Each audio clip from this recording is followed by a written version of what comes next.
প্রিয় দর্শক, আপনাদের সাদর আমন্ত্রণ জানাচ্ছি মুক্তিযুদ্ধের বাংলাদেশ, স্মার্ট বাংলাদেশ। আমরা 2041 সালে কিভাবে বাংলাদেশ স্মার্ট বাংলাদেশে রূপান্তরিত হবে সে বিষয়গুলো সামনে নিয়ে আসব এই অনুষ্ঠানের মধ্য দিয়ে। আমাদের দেশ স্বাধীন হওয়ার পরে রক্তাক্ত মুক্তিযুদ্ধের মধ্য দিয়ে বঙ্গবন্ধু জাতীয় সংসদে বসে প্রথম যে সংবিধানটি রচনা করেছিলেন সেখানে 4টি স্তম্ভ ছিল। সে স্তম্ভ ছিল আমাদের গণতন্ত্র, ধর্মনিরপেক্ষতা, সমাজতন্ত্র এবং জাতীয়তাবাদ। আর তারই কন্যা মাননীয় প্রধানমন্ত্রী শেখ হাসিনা স্মার্ট বাংলাদেশের 4টি স্তম্ভ তিনি সামনে নিয়ে এসছেন। তা হচ্ছে স্মার্ট নাগরিক, স্মার্ট অর্থনীতি, স্মার্ট সরকার ও স্মার্ট সমাজ ব্যবস্থা। আমরা এই সকল বিষয়ে আলাপ করব এবং আমরা দেখব যে আমাদের নতুন প্রজন্ম কিভাবে এই স্মার্ট বাংলাদেশের ধারণাটি সামনে নিয়ে তাদের কন্ট্রিবিউশনের মাধ্যমে তারা নিজেদেরকে নিয়োজিত করে এই লক্ষ্যে সমাজ এবং রাষ্ট্রটিকে একটি আধুনিক মুক্তিযুদ্ধের বাংলাদেশ, স্মার্ট বাংলাদেশ অনুষ্ঠানে আপনাদের সাদর আমন্ত্রণ। প্রিয় দর্শক, আজকে আমরা এমন একজনকে এনেছি, তার নাম হচ্ছে মোহাম্মদ নাইমুল ইসলাম। তিনি video editor, motion graphics and VFX artist. পড়ালেখা কিসে করেছেন? পড়ালেখা আমার অনার্স ছিল টেলিকম ইঞ্জিনিয়ারিং, বাট আমি মাস্টার্স করেছি ফিল্ম, ফটোগ্রাফি অ্যান্ড টেলিভিশন নিয়ে ঢাকা ইউনিভার্সিটি। আপনি 2017 সালে লেট নেট বার্জ নামের একটা এসইও কোম্পানিতে গ্রাফিক্স ডিজাইনার ও ভিডিও এডিটর পদে 1 বছর কাজ করেছেন। কাজটা কী ধরনের ছিল? এটা হচ্ছে ওনাদের একটা বাইরের আমেরিকান একটা কোম্পানি, তো ওখানে ক্যাটারিং কোম্পানি ছিল। তো ওদের সোশ্যাল মিডিয়ায় বিভিন্ন পোস্ট বানানো লাগতো প্রমোশনের জন্য। তো যেহেতু ওরা এসইও করতো, তো এসইওর পাশাপাশি ওরা চাচ্ছিল ফেসবুকে ওদের প্রমোশনাল কন্টেন্ট যাক, মানে ভিডিও যাক বা ছবি যাক, একটু লেস স্যালারিতে আমি জয়েন করে ফেলি আর কি, কারণ আমরা যেহেতু মাত্র শেখা স্টার্ট করি। তো মোটামুটি 1 বছরের মতো ওখানে কাজ করি। তো সেখানে পর আপনি আরএফএল-এ যোগ দিয়েছেন, প্রাণ আরএফএল। সেখানে আপনি ওদেরকে ডিজিটাল, হ্যাঁ, ওদের জাগো এফএম একটা নাম শুনছেন তো, রেডিও। তো ওদের আবার ডিজিটাল একটা টিম আছে, ওরা শুধুমাত্র আরজেদের বা ওদের যে প্রোগ্রামগুলো হতো সেটা রেডিওতে শোনা যেতই, প্লাস ইউটিউব প্লাস ফেসবুকের জন্য আলাদা করে ভিডিও কন্টেন্ট তৈরি করার জন্য একজন লাগতো। তো সেখানে আমি যোগ দিই। তো ওইখান থেকে আসলে আমার ক্যামেরা প্লাস এই শ্যুট ব্যাপারটা নিয়ে আগ্রহ জন্মায়, কারণ আমি যদি এডিট করতাম তো আমাকে থাকা লাগতো এই স্টুডিওতে যে কীভাবে শ্যুট করতেছে। তো তখন মনে হলো যে তাহলে আমি তো কিছু পারবো। তো আমি কোনো রকম প্রাতিষ্ঠানিক শিক্ষা নেই আমার, আমি ডিরেকশন দেওয়া শুরু করি যে আর যারা এভাবে করো এভাবে করো। তো তখন মনে হলো যে আমি যেহেতু আমার এই বিষয়ে আগ্রহ আছে, আমি কি না একটা মানে ভালো ডিগ্রি নেই না কেন, কারণ আমি তো চাচ্ছিলাম যে এরকম একটা, কিন্তু আসলে বাংলাদেশে ফিল্ম নিয়ে আহামরি খুব বিস্তারিত মানে অনেক ভার্সিটিতে নাই ধরতে গেলে এই সাবজেক্টটা। আমি অনেক খোঁজাখুঁজির পরে ঢাকা ভার্সিটিতে পাই যে ফিল্ম, টেলিভিশন অ্যান্ড ফটোগ্রাফি নিয়ে একটা মানে মাস্টার্স প্রোগ্রাম আছে। তখন আর কি আমি এই 1 বছর চাকরি করার পরে তখন আমি জয়েন করে ফেলি এখানে, মানে মাস্টার্স করার জন্য ইউনিভার্সিটিতে জয়েন করে মাস্টার্স করার জন্য। আর আপনি 20-21 তো সেই সময়টা যখন করোনা চলছে, তখন গ্রাফিক ডিজাইন লাইভ ক্লাসে আপনি একটা গ্রুপ করে ওখানে কাজ শুরু করেন। গ্রুপটা ছিল আমার এক কলিগের। তো উনি বললো যে যেহেতু আপনি এটা পারেন, কেননা আপনি একটু শেখান। কারণ আমার মনে হয়েছে যে কাজটা আমি ভালো মতো করতে পারতেছি, সেটা আমি আরও 10 জনকে শেখাতে পারি, তাহলে হয়তো আমার মতো আরও 10 জন ফ্রিল্যান্সার ক্রিয়েট হবে। এবং ভিডিও এডিটিং কিন্তু কাইন্ড অফ একটু কমপ্লিকেটেড অন্য স্কিলের তুলনায়, কারণ এখানে ভালো সফটওয়্যার লাগে, দেন ভালো পিসি লাগে, সবাই অনেকে ভয় পায়।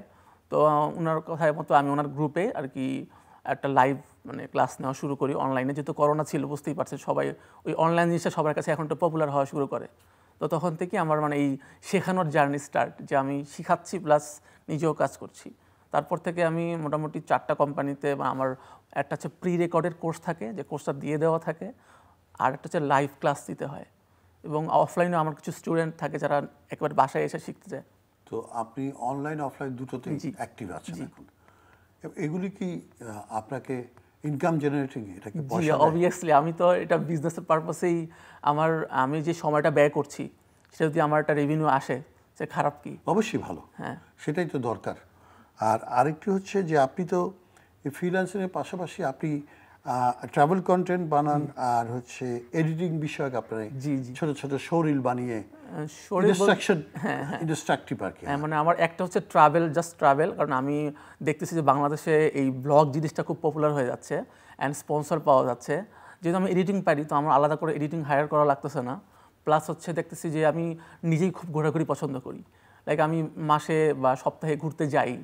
তো আমি যদি ওই ঘোরাটাই যদি আমার আর্নিং আর একটা সোর্স হয়ে যায় তাহলে খারাপ কি? মানে ফানি কথা বলতে গেলে যে মানুষ ট্রাভেল করে টাকা দিয়ে, বাট আমি ট্রাভেল করবো আমাকে উল্টা টাকা ওরা দিবে। তো এই জন্য আমি রিসোর্ট প্লাস বড় বড় হোটেল বা রেস্টুরেন্ট যেগুলো আছে মানে সেগুলোকে প্রমোশন ব্যাপারে করা শুরু করি। দেখলাম যে ভালোই রেসপন্স পাচ্ছি, যদিও মানে অনেক বড় পপুলার বা আহামরি সাবস্ক্রাইবার নাই, বাট আমি ভালোই মানে রেসপন্স পাচ্ছি যে মানুষের কাছ থেকে অনেক ফোন আসতেছে, মেইল আসতেছে যে আমাদের রেস্টুরেন্টটা প্রমোট করে দেন। আপনি এখন এই পর্যায়ে এসে আপনি যে কাজটি করছেন এটার সম্ভাবনা কেমন দেখছেন? সম্ভাবনা অনেক ভালো এই কারণে, কারণ video plus motion plus VFX জানার কারণে আমার সিনেমায় আগ্রহ। তো আমি চাচ্ছি যে বাংলাদেশে হয়তো আগামী 3 থেকে 4 বছরে আমি যদি দেশে ফিরে আসি, দেন আমি নিজেই সিনেমা বানাবো এবং হবে সেই মানে হলিউড লেভেলের সিনেমা, যেমন অ্যাভেঞ্জার্স বা এরকম, যারা মানুষ তাকায় থাকবে যে বাংলাদেশে এরকম সিনেমা তৈরি হয়। কারণ এখন পর্যন্ত আমার দেখা মতে বাংলাদেশে অনেক ভালো সিনেমা আসছে, কিন্তু ম্যাক্সিমাম সেগুলো হচ্ছে গিয়ে রোমান্টিকলি বা মানে ওই টাইপের। বাট আমি চাচ্ছি যে একটু ভিএফএক্স সহ বা একটু অ্যাকশন টাইপ ধাঁচের, যেখানে প্রচুর পরিমাণে ভিএফএক্সের কাজ থাকবে, যেটা আমি ডিরেকশন দিতে পারবো। বাংলাদেশের যে প্রডিউসার তারা কি এত পয়সা দিতে পারবে? না, আমি কখনোই অন্যের উপর নির্ভর করে মুভি বানাবো না। যেটা আমি বললাম যে আমি কিন্তু শুধুমাত্র ফ্রিল্যান্সিং করছি না, আমার আশেপাশে অনেক সাইড বিজনেস আছে। আমি এটা বললাম যে আমার কোর্স যাচ্ছে 4 থেকে 5টা প্ল্যাটফর্মে, দেন হচ্ছে আমার ফ্যামিলি বিজনেস, হ্যাঁ, তারপর ইউটিউব থেকে আমার একটা আর্নিং আসতেছে।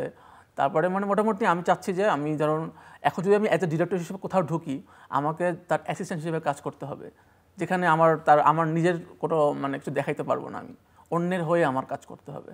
বাট আমি চাইবো যে আমার মাধ্যমে বাংলাদেশে মানে মানুষ বিশ্বে চিনবে যে হ্যাঁ, বাংলাদেশে ভিএফএক্স নিয়ে অনেক ভালো সিনেমা হয়। কারণ আমরা ভিএফএক্স এর জন্য এখন ইন্ডিয়া চলে যাই। জি জি, তাই না? সেটা আর যেতে হবে না। হ্যাঁ, না, যাওয়া লাগবে না। আপনি তো আপনারটা করবেন, কিন্তু আমি বানালে আমারটা তো করবেন নাকি? ইনশাল্লাহ, আমি যদি আচ্ছা। না, আমি এখন জানতে চাচ্ছি আপনার কাছে যে আপনার পরিবারের সমর্থন কেমন আছে এই কাজের প্রতি? আমার ফ্যামিলি হচ্ছে অনেক বড়, লিটারেলি আমরা হচ্ছে 5 ভাই 5 বোন। আমি হচ্ছে একেবারে সবার ছোট। তো ফার্স্ট টাইম ওনারা একটু মানে বলতেছিল যে এই ফ্রিল্যান্সিং হয়তো ওই জুয়া খেলা টাইপের বা এরকম ধরা খায় বা টাকা নিয়ে ভেঙে যাবে এই টাইপের। তো আমি তাদেরকে বোঝালাম যে এটা ওই রকম কাজ না, আমি আমার কাজ করে আমি সেল করে দেন আমার টাকা দেওয়া হচ্ছে। তো প্রথম দিকে তারা বুঝতে পারে নাই, যখন দেখতেছে যেটা ভালো অ্যামাউন্ট আসতেছে বা আমি নিজেকে অন্যভাবে সচ্ছল করতেছি, তখন তারা এখন মানে মোটামুটি ফ্যামিলি সবাই আমাকে সাপোর্ট দেয়। প্লাস আমার সবচেয়ে মানে এটা আমি অনেক দিন ধরে আশা করছিলাম যে প্ল্যাটফর্মে বলবো যে আমার লাইফে সবচেয়ে বড় সাপোর্টার সবার হয় কি মা বাবা, কিন্তু আমার লাইফের সবচেয়ে বড় সাপোর্ট হচ্ছে আমার বড় ভাই, যে লিটারেলি সে আমার জন্ম থেকে এখন পর্যন্ত সে আমাকে যদি বলে কিছু লাগলে, সো তার সাপোর্ট না হলে আমি আজকে এই পর্যন্ত আসতে পারতাম না। আপনার সবচেয়ে পপুলার ইউটিউবের কন্টেন্ট কি? নামটা কি এটা? ইউটিউবে আমার ট্রাভেল কন্টেন্ট চলে হচ্ছে টগি ফান ওয়ার্ল্ড নিয়ে একটা বানাইছিলাম আমরা। টগি ফান ওয়ার্ল্ড যখন প্রথম শুরু হয় আরও 3 বছর আগে, এটা এখন পর্যন্ত সেটার ভিউ মানে ওয়ান কাইন্ড অফ মানে 5 লাখের উপর ক্রস করে গেছে। আর যদি আমি নাইম ভিএফএক্স বা আমার টিউটোরিয়াল চ্যানেলের কথা বলি, সেখানে মোটামুটি সবগুলোই অ্যাভারেজ, কারণ সবাই তো আসলে এগুলো দেখবে না। শিক্ষামূলক জিনিসটা কিন্তু আমরা কম দেখি। যারা হচ্ছে এই সেক্টরের লাইক ভিডিও এডিটিং করতে চায় তারা আসলে দেখে। আর আমি এগুলো বানাইছি একমাত্র কারণ হচ্ছে আমার যারা স্টুডেন্ট আছে ওরা যাতে কোনো প্রশ্ন করার আগে আমার চ্যানেলটা ফলো করে ওই উত্তরগুলো অটোমেটিক পেয়ে যায় যে হ্যাঁ আমরা এটা, কারণ কোর্সের মধ্যে কিন্তু আপনি সব ইনক্লুড করতে পারবেন না। একটা কোর্সে আপনার 20টা লেসন আছে, কিন্তু ভিএফএক্স বা মোশন গ্রাফিক্সে আপনি যদি 100 লেসনও দেন শেষ করা মানে এটা কোনো শেষ হওয়ার মতন। আমি এখনও শিখছি, আমি শেখাচ্ছি, আবার আমি নতুন করে শিখতেছি। ধরেন করে যদি প্রশ্ন আসে আপনার ইউটিউব দেখে, আপনার সাথে যোগাযোগ করা যাবে তখন? জি জি, আমার ইউটিউব, বিহ্যান্স বা আমার সোশ্যালে আমি খুবই অ্যাক্টিভ। তো আমাকে এখন পর্যন্ত যারা আমাকে তাদের কোম্পানি হিসেবে কোর্স করাতে চাচ্ছে সবাই আমাকে ওখান থেকে খুঁজে পাইছে, আমার কারো খাতে যাওয়া লাগে না। এটা আমার জন্য একটা ভালো দিক যে আমি আছে না যে ইন্টারভিউ দিয়ে তারপরে আমার প্রমাণ করা লাগে না, তারা আমার পোর্টফোলিও দেখে তারা নিজেরাই আমাকে অফার করেছে যে ঠিক আছে আপনি আমাদের এখানে একটা কোর্স করান। আপনি তো উপার্জন ভালো করছেন এই সেক্টর থেকে। আপনার ফ্যামিলি বিজনেস বাদ দিলাম, গার্মেন্টস বাদ দিল, আপনি প্রায় $1000 ইনকাম করছেন। হ্যাঁ, আমি সংখ্যাটা উল্লেখ করলাম না, বিষয়টা তো সত্যি নাকি? হ্যাঁ, এবং কেমন লাগে ধরেন এই সেক্টর থেকে এরকম টাকা উপার্জন? যে কোনো সেক্টর থেকে টাকা উপার্জন করা যায় যদি আপনি আপনার স্কিলটা সেল করতে পারেন। লাইক আমি ধরেন এডিটিং পারি না, বাট আমার কাছে একটা ক্যামেরা আছে। এমন অনেক সাইট আছে যেমন শাটার স্টক, যেখানে শুধুমাত্র আপনি আপনার শ্যুট করা ভিডিও সেল করতে পারবেন। লাইক আমি বুড়িগঙ্গায় চলে গেলাম বা সদরঘাট চলে গেলাম, ওখানে আমি সিন কিছু ক্যাপচার করলাম, ওটা যদি আমি আপলোড দিই, ওখান থেকে যতবার কেউ কিনবে ওরকম সেল হবে। কারণ বাংলাদেশে কিন্তু এগুলো খুব কম, যে স্টক ভিডিও যেটা আমরা বলি বিরলের জন্য। তো এরকম করেও আপনার কিন্তু অনেক অনেক আর্নিং হয়। এবং আমার ওখানেও একটা অ্যাকাউন্ট আছে শাটারস্টকে, আমার যে ছবি আছে যেগুলো আমি সেল করতে পারছি। একটা ভিডিও আপনি 5 জায়গায় সেল করতে পারবেন, সেম ভিডিও। তো বুঝতেই পারছেন যে ওটার আর্নিংটা কত হইতে পারে আগামী 5 বছরের করে করবো আমি 5 জায়গায় সেল? মানে শাটারস্টকের মতো আরও মার্কেট প্লেসে আরও 10-12টা মাইক্রোস্টক সাইট আছে, যেখানে আপনি আপনার ভিডিওটা আপলোড দিলে ওখান থেকে ওদের আলাদা আলাদা সেল হয়, ওখান থেকে আলাদা আলাদা রেভিনিউ হবে। এখানে মেইন কোনটা ধরেন এই সেলে কোন বিষয়টি সবচেয়ে বেশি জনপ্রিয় আর কি ধরেন?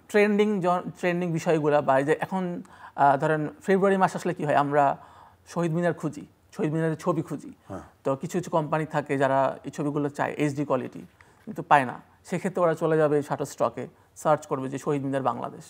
তো যাদের ছবিগুলো খুব ভালো আসবে সেগুলো তারা কিনে নেবে, এবং ওখান থেকে শাটারস্টক একটা অ্যামাউন্ট নিয়ে নেবে এবং আমাদেরকে একটা অ্যামাউন্ট দিয়ে দিবে।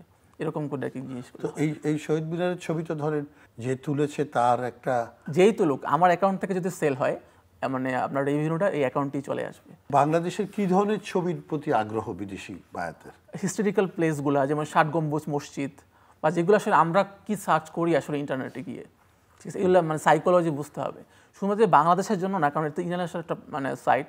তো বিদেশিরাও অনেক সময় খুঁজে যে বাংলাদেশের লাইক স্লাম বা বস্তির যে কালচারটা, বা নৌকা, বা এই যে গ্রামগঞ্জের যে স্মৃতি।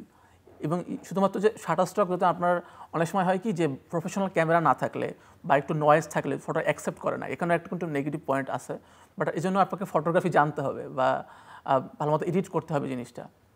এবং শুধু যদি এখানে না হয়, আপনি যদি ইউটিউবে ছেড়ে দেন, ইউটিউব ভিউজ থেকেও তো একটা অ্যামাউন্ট আসতেছে। মানে আপনার একটা ভিডিও আপনি আপনার সেল করার জন্য অনেকগুলা ওয়ে আছে। আমি যখন 17 সালে অ্যাকাউন্ট খুলি, তখন যদি 20 জন এডিটর ছিল, এখন সেখানে 1000-এর বেশি চলে আসছে।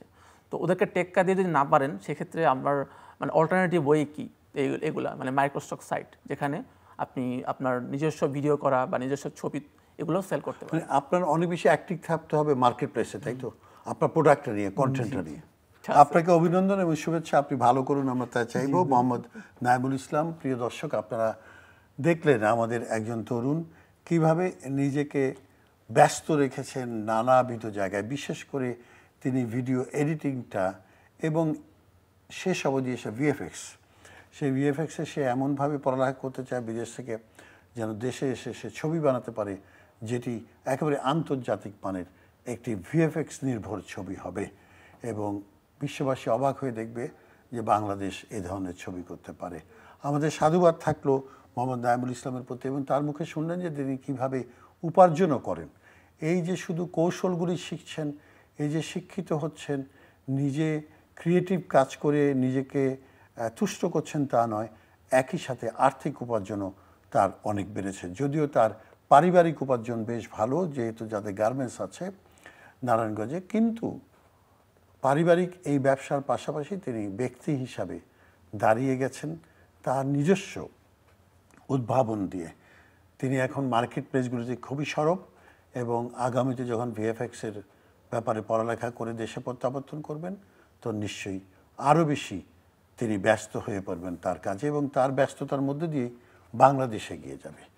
এই আমাদের নাইমুলদের মতো এরকম তরুণরা যত ব্যস্ত থাকবে, বাংলাদেশ তত সামনে এগোবে, এবং সামনে এগিয়ে আমরা 41-এ স্মার্ট বাংলাদেশ করব, এই প্রত্যাশায় শেষ করছি। মুক্তিযুদ্ধের বাংলাদেশ, স্মার্ট বাংলাদেশ।